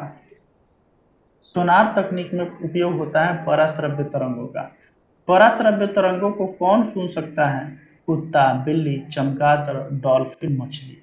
मतलब जो लोग हम लोग नहीं सुन सकते हैं जिस ध्वनि को, वो लोग उस ध्वनि को कुत्ता, बिल्ली, चमगादड़, डॉल्फिन, मछली इत्यादि सुन लेते हैं। हमारा कान सुन सकता है श्रव्य तरंगों को। ध्वनि तरंगों में कौन सी घटना घटित नहीं हो सकती है? ध्रुवण। ध्रुवण की घटना नहीं होती है ध्वनि में। ये बहुत इंपॉर्टेंट है, यहां से क्वेश्चन आता है। विद्युत चुंबकीय तरंगे वे तरंगे जिन्हें संचरण के लिए भौतिक माध्यम की आवश्यकता नहीं होती है कहलाती है विद्युत चुंबकीय तरंग। विद्युत चुंबकीय तरंगों की अवधारणा किसके द्वारा प्रस्तुत की गई थी? मैक्सवेल के द्वारा, मतलब प्लैंक मैक्सवेल के द्वारा। विद्युत चुंबकीय तरंगे होती हैं अनुप्रस्थ तरंगे। विद्युत चुंबकीय तरंगे बनी होती हैं फोटॉन की। एक्स किरणें, गामा किरणें, अवरक्त विकिरण, पारावैंगनिक किरणें, दृश्य विकिरण होती हैं विद्युत चुंबकीय तरंगों की। एक्स किरणों की खोज डब्ल्यू.सी. रॉन्सन चिकित्सा क्षेत्र में तथा सीटी स्कैन में उपयोग किया जाता है एक्स किरणों का। क्रिस्टल की संरचना ज्ञात करने में किन किरणों का प्रयोग होता है? एक्स किरणों का। एक्स किरणों के तरंग दैर्ध्य मापने वाला उपकरण है ब्रैग स्पेक्ट्रोमापी। रात्रि सृष्टि उपकरण में प्रयोग की जाने वाली तरंगे कौन सी हैं? अवरक्त तरंगे। रात्रि दृष्टि उपकरण में प्रयोग की जाने वाली तरंगे कौन सी है? तो अवरक्त तरंगे। टीवी के रिमोट में उपयुक्त होता है अवरक्त तरंगे, मतलब इंफ्रारेड, IR लिखा रहता है इसके ऊपर। अवरक्त विकिरण की खोज विलियम हर्शेल ने की। जल शोधन में कीटाणुओं को नष्ट करने में उपयोग होता है पारावैंगनिक किरण। पारावैंगनिक किरण की खोज जोहान रीटर ने किया था। सौर तंत्र में से बाहर उत्पन्न हुई उच्च ऊर्जा विकिरण कहलाता है कॉस्मिक किरणें। कॉस्मिक किरणें होती हैं आवेशित कण, कॉस्मिक किरणें होती हैं आवेशित कण। दृश्य किरणों की खोज न्यूटन ने की। दीर्घ रेडियो तरंगों की खोज मार्कोनी ने की। दीर्घ रेडियो तरंग वायुमंडल के किस परत से परावर्तित होती है? आयन मंडल से। प्रकाश तरंगे तथा रेडियो तरंगे होती हैं विद्युत चुंबकीय तरंग। प्रकाश तरंग तथा रेडियो तरंग दोनों विद्युत चुंबकीय तरंग होता है, याद रखिएगा। सेल्यूलर फोनो मतलब मोबाइल, रेडियो, टीवी में सूचना प्रसारण में उपयोग होता है रेडियो तरंगों का। रडार शत्रु के वायुयान का पता लगाने के लिए प्रयोग होता है रेडियो तरंगों का। MRI मशीन में किस तरंग का प्रयोग किया जाता है? चुंबकीय तरंग का।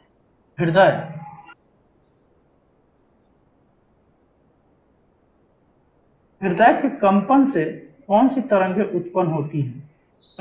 अपश्रव्य तरंगे। कीड़ों को घरों से दूर भगाने के लिए प्रयोग में लाया जाता है अल्ट्रासोनिक तरंगे। विद्युत चुंबकीय तरंगों की लंबाई का मात्रक होता है एंगस्ट्रॉम। ऊष्मा यानी हीट। ऊष्मा एक प्रकार की होती है ऊर्जा। ऊष्मा की इकाई जूल, कैलोरी व अर्ग होता है। 1 ग्राम जल का ताप बढ़ाने के लिए आवश्यक ऊष्मा की मात्रा को कैलोरी कहते हैं। 1 कैलोरी बराबर होता है 4.186 या 4.2 × 10⁻² जूल। थर्म किसका यूनिट है? तो ऊष्मा का यूनिट है। ऊष्मा का सबसे अच्छा चालक चांदी होता है। 1 ग्राम वाले पदार्थ का तापमान 1 डिग्री बदलने के लिए आवश्यक ऊष्मा की मात्रा को कहते हैं विशिष्ट ऊष्मा। विशिष्ट ऊष्मा का ऐसा ही मात्रक जूल प्रति किलोग्राम, सॉरी जूल प्रति किलोग्राम प्रति केल्विन होता है। दो निकायों के बीच ऊष्मा के प्रवाह की दिशा निर्भर करती है उसके तापमान पर। नियत ताप पर पदार्थ की अवस्था में परिवर्तन के लिए आवश्यक ऊष्मा होती है गुप्त ऊष्मा। गुप्त ऊष्मा का मात्रक होता है जूल प्रति किलोग्राम या कैलोरी प्रति ग्राम। उबलते जल की अपेक्षा भाप से अधिक हाथ जलता है क्योंकि भाप की गुप्त ऊष्मा अधिक होती है। बर्फ की गलन की गुप्त ऊष्मा होती है 80 कैलोरी प्रति ग्राम। जल के वाष्पन की गुप्त ऊष्मा होती है 536 किलो कैलोरी प्रति ग्राम। चालन, संवहन एवं विकिरण। ठोस तथा पारे में ऊष्मा का संचरण होता है चालन विधि द्वारा। गैसों एवं द्रवों में ऊष्मा का संचरण होता है संवहन विधि द्वारा।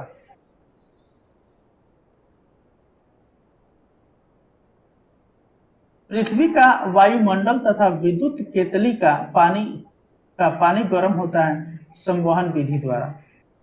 पृथ्वी तक सूर्य की ऊष्मा पहुंचती है विकिरण विधि द्वारा।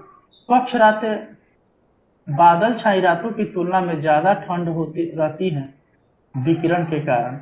अच्छे उत्सर्जक अच्छे अवशोषक होते हैं। यह नियम है किरचॉफ का नियम। ताप यानी कि टेम्परेचर। ताप का ऐसा ही मात्रक केल्विन होता है। सूर्य के बाहरी सतह का ताप 6000 केल्विन होता है। केल्विन नहीं, डिग्री सेल्सियस होता है। पता नहीं यहाँ पे क्यों दे दिया है। उच्च तापमान का मापा जाता है पायरोमीटर से। मानव शरीर का सामान्य ताप होता है 98.6 डिग्री फ़ारेनहाइट या 37 डिग्री सेल्सियस या 310 केल्विन। और उसका जो फॉर्मूला होता है वो होता है कि 9/5 C प्लस 32 इज इक्वल टू F होता है। यहां से क्वेश्चन बीपीएससी बार बार पूछता है। सेल्सियस और फ़ारेनहाइट तापमापी एक ही मान प्रदर्शित करता है 40 डिग्री सेल्सियस। 40 डिग्री ताप पर किसी वस्तु का ताप कितना डिग्री सेल्सियस से कम नहीं हो सकता, -273.115 डिग्री सेल्सियस। इसीलिए इसको परम शून्य ताप भी कहा जाता है। सभी गैस शून्य आयतन होगी -273.15 डिग्री सेल्सियस पर। परम शून्य ताप का मान होता है -273.15 डिग्री सेल्सियस। क्लिनिकल थर्मामीटर कहलाता है पारा थर्मामीटर तापमापी। पारा थर्मामीटर का आविष्कार फ़ारेनहाइट ने किया था।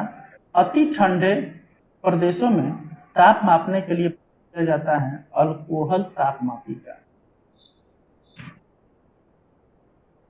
गलनांक अल्कोहल तापमापी का इसलिए क्योंकि ये जो है ना माइनस में जाने के बाद ही ये जमता है। गलनांक, हिमांक, क्वथनांक। अल्कोहल जमता है 115 डिग्री सेल्सियस पर, वो भी -115 डिग्री सेल्सियस पर। पारा जमता है -39 डिग्री सेल्सियस पर और पारे का क्वथनांक होता है 357 डिग्री सेल्सियस। वह ताप जिस पर ठोस द्रव में बदलता है गलनांक कहलाता है। वह ताप जिस पर द्रव ठोस में बदलता है हिमांक कहलाता है। वह ताप जिस पर द्रव वाष्प या गैस में बदल जाता है क्वथनांक कहलाता है। गलनांक और हिमांक होता है बराबर। सेल्सियस पैमाने पर जल का हिमांक एवं क्वथनांक 0 डिग्री तथा 100 डिग्री सेल्सियस है। फ़ारेनहाइट होता है 32 डिग्री फ़ारेनहाइट तथा 212 डिग्री फ़ारेनहाइट। केल्विन पैमाने पर शुद्ध जल का हिमांक एवं क्वथनांक होता है 273 केल्विन तथा 373 केल्विन। नमक मिलाने पर बर्फ का गलनांक घट जाता है। दाब बढ़ाने एवं अशुद्धियां मिलाने पर द्रव का क्वथनांक बढ़ जाता है, द्रव का क्वथनांक बढ़ जाता है। पहाड़ों पर खाना देर से पकता है क्योंकि वायुमंडलीय दाब कम होने के कारण जल का क्वथनांक कम हो जाता है। जल का क्वथनांक कम हो जाता है। जल का क्वथनांक कम होता है कि बढ़ता है? अच्छा देखते हैं। जल को 0 डिग्री से 10 डिग्री सेल्सियस तक गर्म किया जाता है। इसका आयतन पहले घटता है फिर बढ़ता है। प्रेशर कुकर में खाना जल्दी पकता है क्योंकि पानी का क्वथनांक बढ़ जाता है। तब वो सही लिखा है। तो देखना पड़ेगा क्या होगा इसका। दाब बढ़ने पर वाष्पीकरण की दर घटता है। तेज हवा वाली यात्री में ओस नहीं बनती क्योंकि वाष्पीकरण की दर तेज होती है। कमरे में रखे रेफ्रिजरेटर का दरवाजा खोल दिया जाए तो कमरे का ताप बढ़ जाएगा। रेफ्रिजरेटर में थर्मोस्टेट का कार्य होता है एक समान तापमान बनाए रखना। इसी के कारण इसका तापमान बढ़ जाएगा। ये क्वेश्चन भी बीपीएससी पूछ चुका है। रेफ्रिजरेटर में खाद्य पदार्थों को ताजा रखने हेतु संरक्षित तापमान है 4 डिग्री सेल्सियस या 40 डिग्री फ़ारेनहाइट से कम। मतलब जो हमारा फ्रीज है ना, वो 4 डिग्री सेल्सियस से कम होना चाहिए। रेफ्रिजरेटर में प्रशीतलक यानी रेफ्रिग्रेंट के रूप में किसका उपयोग होता है? फ्रीऑन का। तो ये याद रखिएगा, यहाँ से क्वेश्चन आ सकता है। फ्रीऑन का उपयोग होता है रेफ्रिजरेटर प्रशीतलक के रूप में। दो विभिन्न धातुओं द्वारा बनाया गया सेंसर है थर्मोकपल तापयुग्म। थर्मोकपल प्रयोग होता है तापमान मापने में। ठोस कपूर से कपूर वाष्प बनने की प्रक्रिया कहलाती है ऊर्ध्वपातन। वायु में जलवाष्प की मात्रा है आर्द्रता। आपेक्षिक आर्द्रता का मापक है हाइग्रोमीटर। आर्द्रता अधिक होती है बरसात में। ताप बढ़ने पर अपेक्षिक आर्द्रता बढ़ती है। मोटर गाड़ी के टायर का ट्यूब फटने पर हवा का ठंडा होना रुद्धोष्म प्रक्रम है। साइकिल में हवा भरते समय पंप गर्म हो जाती है रुद्धोष्म परिवर्तन के कारण। प्रकाश एवं प्रकाश तरंग वह ऊर्जा जिसके प्रभाव में हम वस्तुओं को देख पाते हैं प्रकाश कहलाता है। प्रकाश ऊर्जा को छोटे छोटे कणों से मिलकर बना होता है जिसको फोटॉन कहते हैं। प्रकाश के फोटॉन का सिद्धांत व्याख्या की थी अल्बर्ट आइंस्टीन ने। प्रकाश के वेग को सर्वप्रथम ज्ञात किया था डेनमार्क के रोमर ने 1676 में। प्रकाश का वेग अधिकतम होता है निर्वात में। निर्वात में प्रकाश की चाल 3 × 10⁸ मीटर प्रति सेकेंड या कांच में प्रकाश की चाल 2 × 10⁸ मीटर प्रति सेकेंड होता है।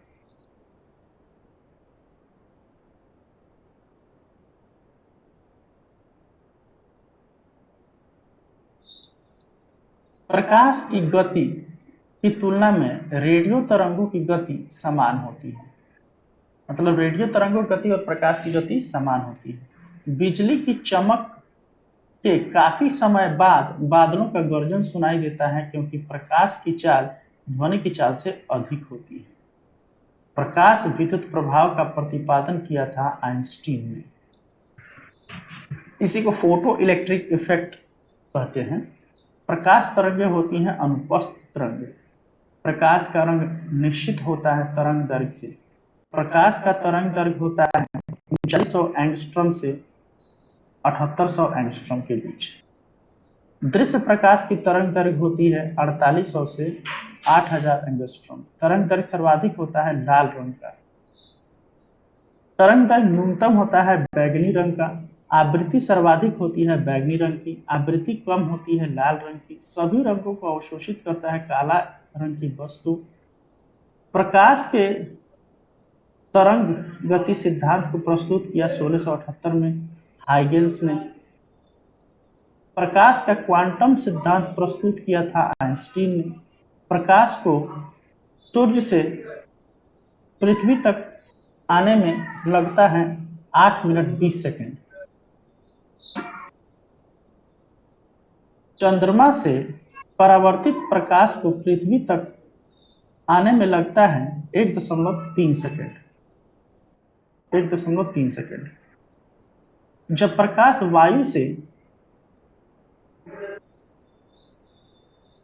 वायु से कांच में पहुंचता है तो इसकी चाल घट जाती है। प्रिज्म से गुजरने पर श्वेत सूर्य प्रकाश का 7 विभिन्न रंगों में अलग अलग होने की क्रिया वर्ण विक्षेपण या फिर स्पेक्ट्रम कहलाता है। प्रिज्म या कांच से गुजरने पर प्रकाश के किस रंग का विचलन सर्वाधिक होता है तो बैगनी। श्वेत या फिर सूर्य प्रकाश का मिश्रण है 7 रंगों का। सूर्य की किरणों की तीव्रता मापी जाती है एक्टियोमीटर से। कैथोड किरणें होती है ऋणात्मक व अदृश्य। कैथोड किरणों की खोज विलियम कुक ने की। कैथोड किरणों का वेग प्रकाश के वेग का 1/10 गुना होता है। प्रकाश के परावर्तन एवं अपवर्तन। जब प्रकाश किरणें वायुमंडल में उपस्थित सूक्ष्म कणों धूल से टकराती हैं तो विभिन्न दिशाओं में फैल जाती हैं।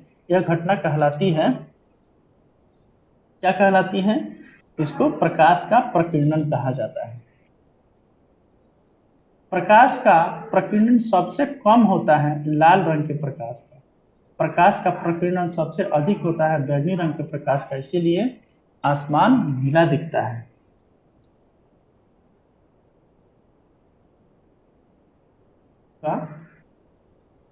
बैगनी का प्रकीर्णन होता है ज्यादा, ब्लू का भी होता है। आकाश का रंग नीला दिखाई देता है प्रकाश के प्रकीर्णन के कारण, यही बात हम बोल रहे थे। अंतरिक्ष यात्री को आकाश दिखता है काला। पृथ्वी से देखने पर आकाश दिखता है नीला। पृथ्वी से देखने पर आकाश नीला दिखता है और अंतरिक्ष यात्री को आकाश दिखता है काला। समुद्र का जल नीला दिखाई देता है प्रकाश के प्रकीर्णन के कारण। उगते एवं डूबते समय सूर्य लाल दिखाई देता है प्रकाश के प्रकीर्णन के कारण। प्रकाश का चिकनी सतह से टकराकर वापस लौट जाता है प्रकाश का परावर्तन के कारण। पेरिस्कोप यानी परिदर्शी किस सिद्धांत पर कार्य करता है? प्रकाश के परावर्तन के सिद्धांत पर। सूखा बालू चमकीला दिखाई देता है जबकि गीला द्युतिहीन, प्रकाश के परावर्तन के कारण। परावर्तन के नियम के अनुसार आपतन कोण एवं परावर्तन कोण बराबर होता है। माध्यम में परिवर्तन से प्रकाश किरणों के पथ में परिवर्तन कहलाता है प्रकाश का अपवर्तन। जब प्रकाश की किरण एक सघन माध्यम कांच से विरल माध्यम हवा में प्रवेश करती है तो अभिलंब से दूर जाती है। जब प्रकाश की किरण विरल माध्यम से सघन माध्यम में प्रवेश करती है तो अभिलंब की ओर मुड़ जाती है। पानी से भरे किसी बर्तन में पड़ा हुआ सिक्का थोड़ा ऊपर उठा हुआ तथा पानी से भरे बर्तन में डूबी हुई छड़ी मुड़ी हुई प्रतीत होती है प्रकाश के अपवर्तन के कारण। तारे टिमटिमाते हुए दिखाई देते हैं प्रकाश के अपवर्तन के कारण। जल के अंदर पड़ी वस्तु की आभासी गहराई वास्तविक गहराई से कम प्रतीत होती है, ये भी प्रकाश के अपवर्तन के कारण। हीरा का चमकना मृगमरीचिका बनने का कारण है पूर्ण आंतरिक परावर्तन। कांच की दरार तथा पानी का बुलबुला चमकता है पूर्ण आंतरिक परावर्तन के कारण। साबुन के बुलबुले रंगहीन दिखाई पड़ते हैं प्रकाश के व्यतिकरण के कारण। साबुन के बुलबुले रंगहीन दिखाई पड़ते हैं प्रकाश के व्यतिकरण के कारण। ऑप्टिकल फाइबर प्रकाश तंतु किस सिद्धांत पर कार्य करता है? तो पूर्ण आंतरिक परावर्तन के सिद्धांत पर कार्य करता है। ऑप्टिकल फाइबर आविष्कार किसने किया था? नरेंद्र कपानी ने। नरेंद्र कपानी। इंद्रधनुष बनता है प्रकाश का पूर्ण आंतरिक परावर्तन, अपवर्तन और वर्ण विक्षेपण से। इंद्रधनुष में रंग होता है 7। इंद्रधनुष के बीच का रंग होता है हरा। इंद्रधनुष किस रंग का विक्षेपण अधिक होता है? तो लाल रंग का। इंद्रधनुष बनता है सूर्य के ठीक विपरीत दिशा में।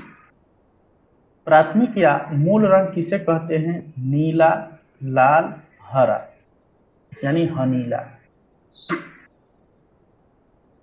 जिन दो रंगों को मिलाने से श्वेत रंग बनता है उसे कहते हैं पूरक वर्ण।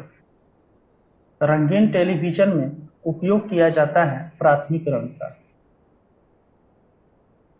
टेलीविजन का आविष्कार जे.एल. बेयर्ड ने किया। गोलीय दर्पण। सपाट सतह पर युक्त दर्पण जिसकी एक सतह परावर्तक एवं दूसरी सतह कलई पॉलिश की होती है कहलाता है समतल दर्पण। दर्पण में कलई के लिए प्रयोग किया जाता है सिल्वर नाइट्रेट का। समतल दर्पण में बना प्रतिबिंब होता है आभासी, सीधा एवं वस्तु के बराबर। समतल दर्पण की वक्रता त्रिज्या होती है अनंत। ये भी क्वेश्चन रिपीट से पूछ चुका है। प्रकाश का सबसे अच्छा परावर्तक किसे माना जाता है? समतल दर्पण को। समतल दर्पण में किसी वस्तु का पूरा प्रतिबिंब देखने हेतु दर्पण की ऊंचाई आवश्यक है वस्तु की ऊंचाई की आधी। दो समांतर दर्पण के बीच किसी वस्तु का प्रतिबिंब अनंत बनता है।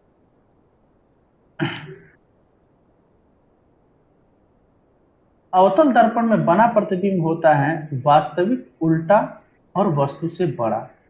उत्तल दर्पण में बना प्रतिबिंब होता है आभासी, सीधा एवं वस्तु से छोटा। गाड़ियों के हेडलाइट में प्रयुक्त दर्पण होता है अवतल दर्पण। वाहनों में साइड मिरर के रूप में किस दर्पण का प्रयोग किया जाता है? उत्तल दर्पण का। सोडियम परावर्तक लैंप के रूप में किस दर्पण का प्रयोग किया जाता है? तो उत्तल दर्पण का।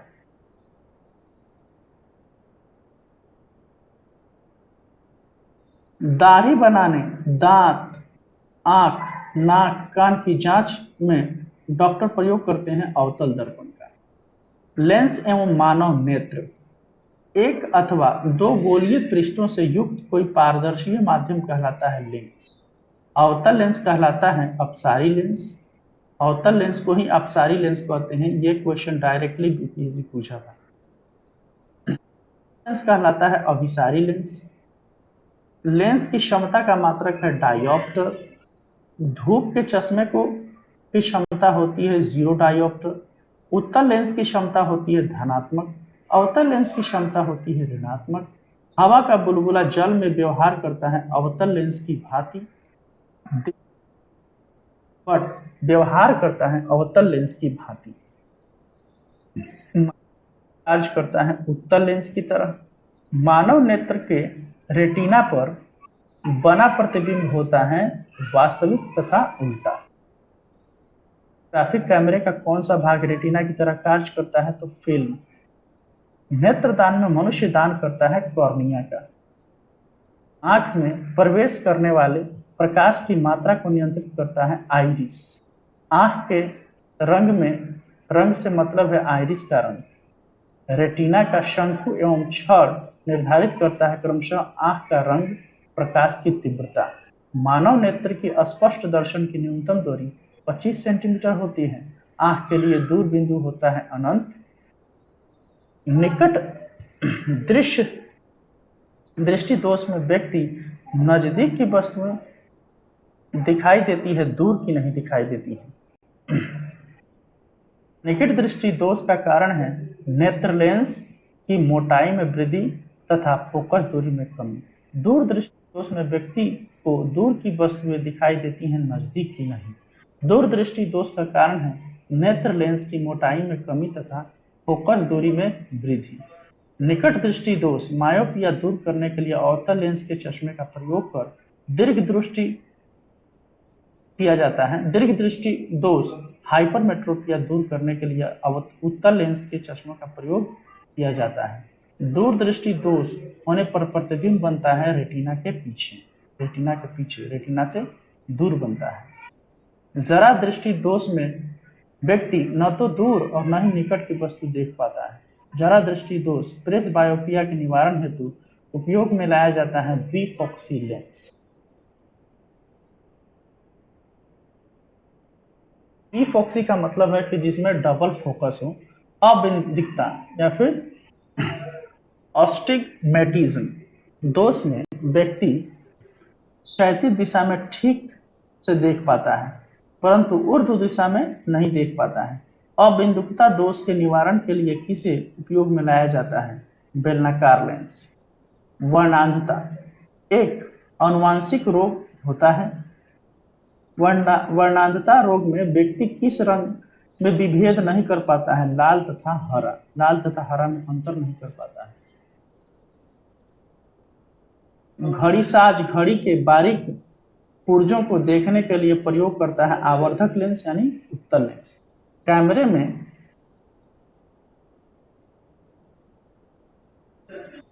में लगा होता है उत्तल लेंस। सूक्ष्मदर्शी में प्रयोग किया जाता है उत्तल लेंस। सूक्ष्मदर्शी का आविष्कार जेड जॉनसन ने किया। संयुक्त सूक्ष्मदर्शी प्रयोग होता है दो उत्तल लेंस। संयुक्त में दो या दो से अधिक उत्तल लेंस होता है। इलेक्ट्रॉन सूक्ष्मदर्शी का आविष्कार किया था नॉल और रूस्का ने। दूरबीन का आविष्कार किया था हैंस लिपेर्शी ने। दूर की वस्तु को देखने के लिए प्रयोग किया जाता है टेलीस्कोप। टेलीस्कोप आविष्कार किया था गैलीलियो ने। विद्युत धारा किसी चालक में विद्युत अवशेष के प्रवाह की दर कहलाती है विद्युत धारा। विद्युत धारा होता है एक अदिश राशि। विद्युत धारा का एसआई मात्रक एम्पियर होता है। विद्युत धारा मापी जाती है एमीटर से। आदर्श आमीटर का प्रतिरोध 0 होता है। विद्युत आवेश का एसआई मात्रक कूलाम होता है। एक कूलाम आवेश बराबर होता है 6.25 × 10⁻18 इलेक्ट्रॉन। इलेक्ट्रॉन वोल्ट इकाई है ऊर्जा की। विद्युत शक्ति इकाई शक्ति का एसआई मात्रक होता है वॉट। 1 किलोवाट घंटा बराबर होता है 1 यूनिट के। 1 किलोवाट घंटा बराबर होता है 3.6 × 10⁻6 जूल। विद्युत वाहक बल का मात्रक होता है वोल्ट। विद्युत विभव का एसआई मात्रक वोल्ट होता है। विद्युत धारिता का एसआई मात्रक फैराडे होता है। विद्युत परिपथ में विद्युत धारा की उपस्थिति मापी जाती है गैल्वेनोमीटर से। शंट होता है एक कम प्रतिरोध वाला तार। लघु पथन शॉर्ट सर्किट के समय परिपथ में विद्युत धारा का मान बढ़ जाता है।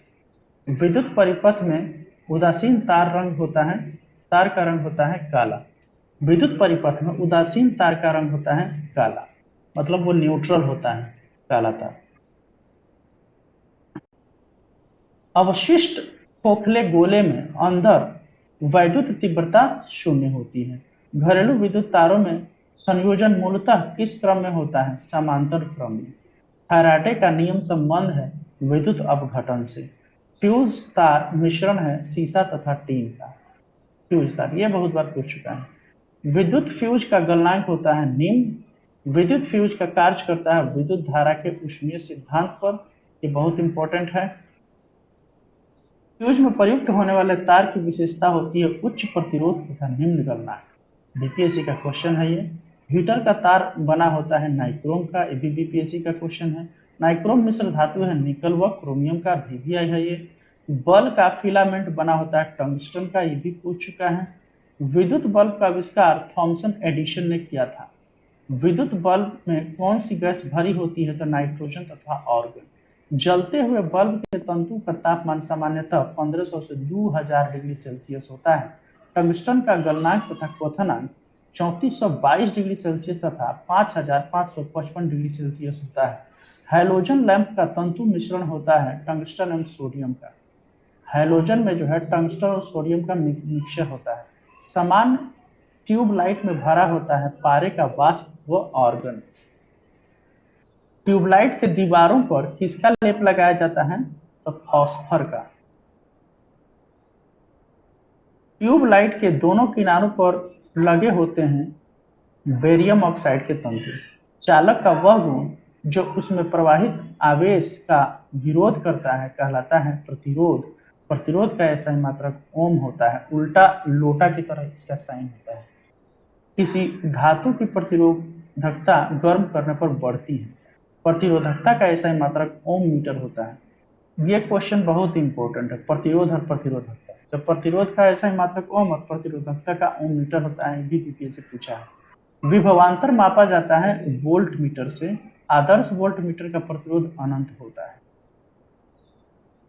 ऊर्जा रूपांतरण वह क्रिया जिसमें किसी चालक को परिवर्ती चुंबकीय क्षेत्र में रखने पर चालक में विद्युत धारा प्रेरित होती है, कहलाता है विद्युत चुंबकीय प्रेरण। डायनेमो, विद्युत मोटर, ट्रांसफार्मर, माइक्रोफोन, लाउडस्पीकर आदि कार्य करता है विद्युत चुंबकीय प्रेरण के सिद्धांत पर। विद्युत चुंबकीय प्रेरण के सिद्धांत पर डायनेमो परिवर्तित करता है यांत्रिक ऊर्जा को विद्युत ऊर्जा में। डायनेमो का आर्मेचर बना होता है लौह चुंबकीय पदार्थ से। विद्युत मोटर बदलता है विद्युत ऊर्जा को यांत्रिक ऊर्जा में। माइक्रोफोन बदलता है ऊर्जा को विद्युत ऊर्जा में। विद्युत सेल बैटरी परिवर्तित करता है रासायनिक ऊर्जा को विद्युत ऊर्जा में। यांत्रिक ऊर्जा को ध्वनि ऊर्जा में बदलता है सितार। रासायनिक ऊर्जा को प्रकाश एवं ऊष्मा ऊर्जा में रूपांतरित करता है मोमबत्ती। लाउड स्पीकर परिवर्तित करता है विद्युत ऊर्जा को ध्वनि ऊर्जा में।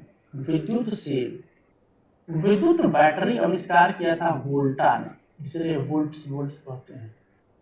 शुष्क सेल कहलाता है प्राथमिक सेल। शुष्क सेल की क्षमता होती है 1.5 वोल्ट। सेल में संग्रहित ऊर्जा होती है रासायनिक ऊर्जा। विद्युत सेल कैथोड बना होता है जस्ता का। विद्युत सेल का एनोड बना होता है कार्बन का। सेल के एनोड पर होता है धन आवेश, सेल के कैथोड पर होता है ऋण आवेश। संचायक बैटरियों में प्रयुक्त होता है सीसा। गैलेना अयस्क है सीसा का। किसी लवण के जलीय विलयन को जिसमें विद्युत धारा गुजर सकती है कहते हैं विद्युत अपघट्य। सीसा संचायक बैटरी एवं कार बैटरी में प्रयुक्त अपघट्य है सल्फ्यूरिक अम्ल। लोकलांसे सेल में प्रयुक्त विद्युत अपघट्य होता है अमोनियम क्लोराइड। लेकलांसे सेल का प्रयोग किया जाता है विद्युत घंटी, टेलीफोन आदि में। टेलीफोन का आविष्कार ग्राहम बेल विद्युत घंटी कार्य करती है विद्युत चुंबकीय प्रभाव पर। टेलीफोन का आविष्कार ग्राहम बेल ने किया था। दूरबीन का आविष्कार हेंस लिपेसी ने किया था। दिष्ट धारा एवं प्रत्यावर्ती धारा, किसी परिपथ में एक दिशा में बहने वाली धारा कहलाती है दिष्ट धारा, डीसी यानी डायरेक्ट करंट। यदि धारा का प्रवाह समांतर रूप से आगे पीछे हो तो कहलाती है प्रत्यावर्ती धारा। प्रत्यावर्ती धारा भारत में उत्पादित प्रत्यावर्ती धारा विद्युत धारा की आवृत्ति होती है 50 हर्ट्ज, मतलब 1 सेकंड में 50 बार आना और 50 बार जाना। डायोड से धारा बहती है एक दिशा में। ट्रांसफार्मर कार्य करता है विद्युत चुंबकीय प्रेरण के सिद्धांत पर। ट्रांसफार्मर का आविष्कार माइकल फैराडे ने किया। ट्रांसफार्मर का कोण बना होता है नर्म लोहे का। ट्रांसफार्मर की दक्षता व्यक्त की जाती है किलोवाट में। ट्रांसफार्मर प्रयुक्त होता है केवल एसी प्रत्यावर्ती परिपथ में। ट्रांसफार्मर का कार्य है उच्च एसी वोल्टेज को निम्न एसी वोल्टेज में निम्न एसी वोल्टेज को उच्च एसी वोल्टेज में बदलना। प्रत्यावर्ती धारा एसी को दिष्ट धारा में परिवर्तित करता है रेक्टिफायर। ये भी क्वेश्चन पूछ चुका है। इन्वर्टर का प्रयोग होता है डीसी को एसी में बदलने के लिए। टेलीफोन लाइन में प्रवाहित ऊर्जा होती है विद्युत ऊर्जा। टेलीफोन को आविष्कारक थे ग्राहम बेल। फ्लेमिंग के दाएं हाथ के नियम का प्रयोग इसकी दिशा का पता लगाने के लिए होता है प्रेरित धारा।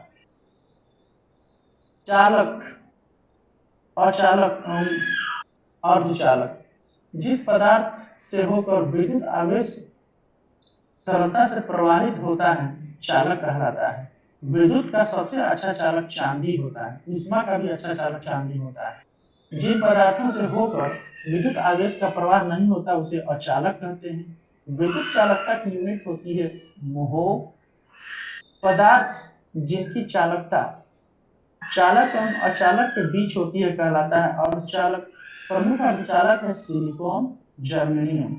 सोलर सेल में उपयोग होता है सिलिकॉन। प्रकाश वोल्टीय सेल होता है सौर सेल। अर्धचालक पदार्थों में अशुद्धियां मिलाने पर उसकी विद्युत चालकता बढ़ जाती है। ताप बढ़ाने पर अर्धचालक की चालकता बढ़ती है। गर्म करने पर अर्धचालक का प्रतिरोध घटता है। ट्रांसफार्मर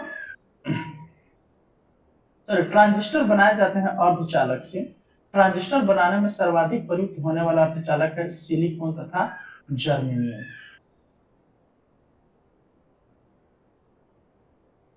ट्रांजिस्टर का आविष्कार डब्ल्यू शॉकले ने किया। कुछ धातुओं का प्रतिरोध परम शून्य ताप के निकट पहुंचने पर लगभग शून्य हो जाता है, कहलाता है अतिचालक। अतिचालक की प्रतिरोधकता होती है शून्य। अतिचालक का लक्षण होता है उच्च पारगम्यता। वायुमंडलीय दाब पर किसी अतिचालक द्वारा प्राप्त अधिकतम ताप होता है 133 केल्विन। अतिचालकता की खोज किसने की थी? कैमरिन ओन्स ने 1911 में। तड़ित के दौरान भवनों की सुरक्षा के लिए किसका प्रयोग किया जाता है? तड़ित चालक। तड़ित में अधिक मात्रा होती है विद्युत ऊर्जा। तड़ित चालक आविष्कार किया था बेंजामिन फ्रैंकलिन ने। तड़ित चालक बनाए जाते हैं तांबा के। चुंबकत्व प्राकृतिक चुंबक होता है लोहे का ऑक्साइड। कृत्रिम चुंबक बनाया जाता है लोहा, निकेल, कोबाल्ट इत्यादि से। अस्थायी चुंबक बनाया जाता है नरम लोहा का। अस्थायी चुंबक बनाया जाता है इस्पात का। चुंबक के समान ध्रुवों में होता है विकर्षण। चुंबक के स्वतंत्रता पूर्व लटका चुंबक इंगित करता है उत्तर दक्षिण दिशा को। चुंबक में लोहे को अपनी ओर आकर्षित करने का गुण कहलाता है चुंबकत्व। चुंबकत्व सबसे अधिक पाया जाता है चुंबक के सिरों के निकट। चुंबकत्व का अभाव होता है चुंबक के ठीक मध्य में। चुंबकत्व खत्म हो जाता है पीटने पर या गर्म करने में। चुंबकीय सुई संकेत करती है उत्तर दिशा को। चुंबक के चारों ओर का वह क्षेत्र जिसमें चुंबक के प्रभाव का अनुभव किया जाता है कहलाता है चुंबकीय क्षेत्र। चुंबकीय क्षेत्र का एसआई मात्रक होता है टेस्ला। चुंबकीय क्षेत्र का सीजीएस मात्रक होता है गॉस। चुंबकीय क्षेत्र की तीव्रता का एसआई मात्रक होता है टेस्ला या न्यूटन प्रति एम्पियर मीटर या वेबर मीटर स्क्वायर। विद्युत धारा के चुंबकीय प्रभाव का सर्वप्रथम अवलोकित किया गया ऑस्ट्रेट द्वारा। किसी क्षण चुंबक के अंदर चुंबकीय क्षेत्र की दिशा होती है दक्षिण से उत्तरी ध्रुव।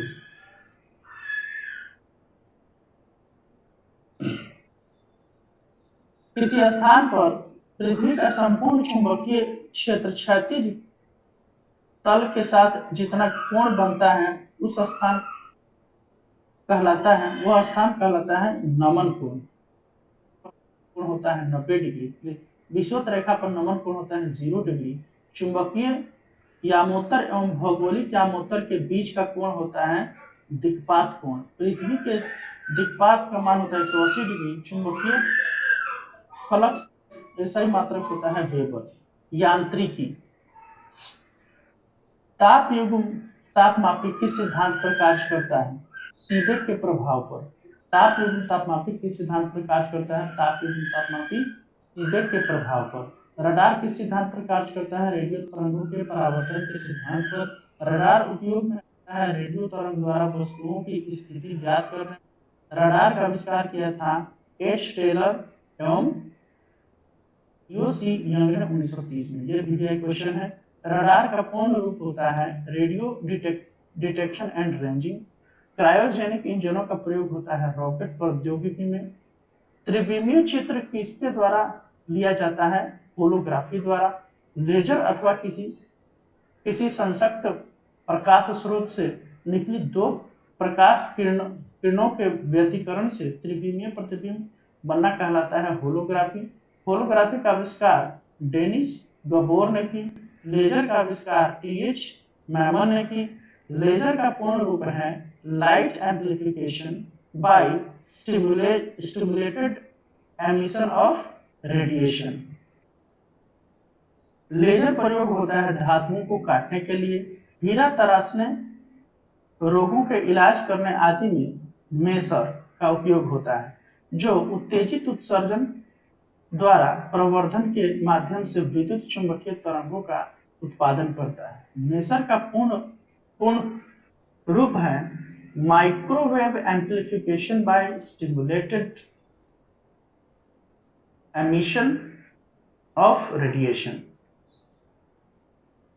मेसर की खोज चार्ल्स एच टाउन्स ने लेजर में प्रकाश की किरणों का उत्सर्जन होता है, जबकि मेसर में सूक्ष्म तरंगों का उपयोग होता है। परमाणु भौतिकी, एटॉमिक फिजिक्स। प्रत्येक पदार्थ छोटे छोटे कणों से मिलकर बना है, जिन्हें कहते हैं परमाणु।